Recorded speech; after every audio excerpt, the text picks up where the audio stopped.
Praise the lord. ఈరోజు దేవుని వాగ్దానం కొరింథీయులకు రాసిన 2వ పత్రిక 8వ అధ్యాయము 9వ వచనము. ఆయన ధనవంతుడై ఉండియు మీరు తన దారిద్ర్యము వలన ధనవంతులు కావలెనని మీ నిమిత్తము దరిద్రుడాయెను.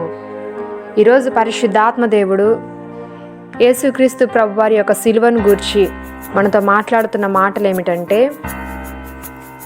సిలువలో మనందరికీ కూడా ఐశ్వర్యం ఉన్నది. ఏ తండ్రి కూడా తన పిల్లలు దారిద్ర్యంలో ఉండాలి అని, అప్పుల పాలు కావాలి, నిరుపేదలుగా జీవించాలని కోరుకోరు.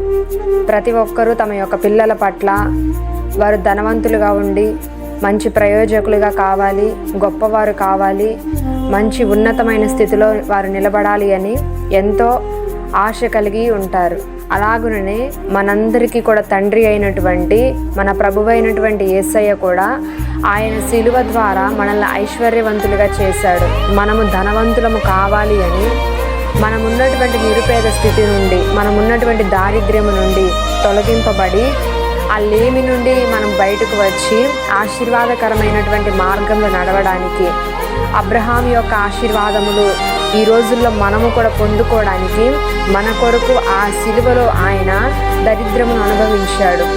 నిజముగా యేసయ్య పరలోకములో ధవళవర్ణమైనటువంటి ఆ సింహాసనమును, బంగారు వీధులను, మరి ఎంతో తేజస్సు కలిగినటువంటి ఆ పరలోకం అంతటిని విడిచిపెట్టి మనందరి కొరకు దరిద్రునిగా ఈ లోకంలోనికి వచ్చి ఒక రక్త మాంసములు కలిగిన మనుష్యుడిగా ఈ లోకంలో జన్మించి, అలాగే అసలు పేదరికం అంటే ఎలా ఉంటుంది, లేమి, ఆకలి దప్పులు అవన్నిటినీ కూడా ఆయన అనుభవించి సిలువలో మనందరి యొక్క దారిద్ర్యం అంతటినీ కూడా ఆయన తీసుకున్నాడు.